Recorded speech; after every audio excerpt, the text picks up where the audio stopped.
Medical law अपने आप में एक बहुत इम्पॉर्टेंट सब्जेक्ट है, क्योंकि ये आपको प्रोटेक्ट करता है बहुत सारी प्रॉब्लम से।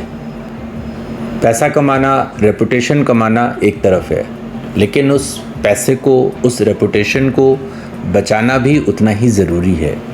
और अगर किसी भी लॉ के चक्कर में अपन फंस गए या हमसे कोई गलती हो गई, तो वहाँ पर माफ़ी नहीं होती, लॉ पे सॉरी नहीं चलता। Law is about punishments and penalties. तो हम जब भी मेडिकल लॉ की बात करते हैं, तो what is medical law? Medical law is कि जब हम अपनी मेडिकल प्रैक्टिस करने लगते हैं, भले ही हम डॉक्टर हैं, भले ही हम पैरामेडिक हैं, पैरा क्लिनिकल हैं, तो हमारे ऊपर एक सर्टेन सेट ऑफ रूल्स लगते हैं।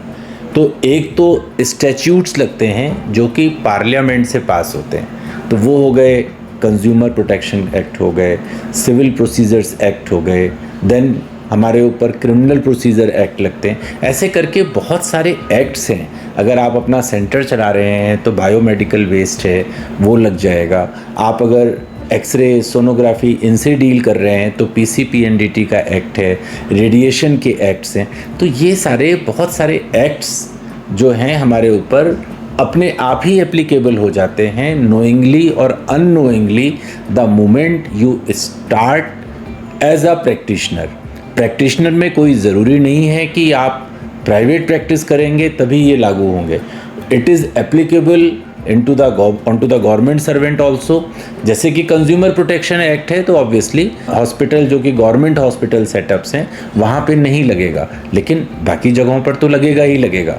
सिविल प्रोटेक्शन एक्ट है, वो हर जगह लगेगा। उसमें कोई आप नहीं कह सकते कि मैं तो गवर्नमेंट सेटअप में था तो इसलिए नहीं लगेगा। क्रिमिनल प्रोसीडिंग्स हैं, वो हर जगह एप्लीकेबल हैं। तो what I mean to say कि the moment you start your practice in government और in private, having your own clinic or own hospital, or you are working with some other hospitals, आपके ऊपर acts और कानून लगता ही लगता है। इसके साथ में बड़ी सारी रेगुलेटरी अथॉरिटीज़ हैं जिससे कि हम गवर्न होते हैं, and most important among them is national medical council.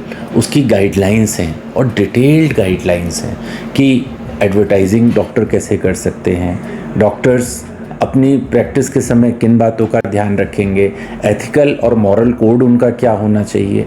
तो इन सब की अंडरस्टैंडिंग इज़ वेरी एसेंशियल।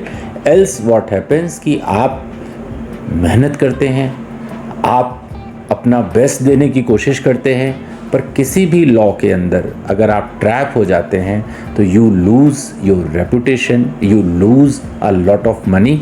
और उसको प्रोटेक्ट करने के लिए ये बहुत ज़रूरी है that we must have clear understanding of medical law.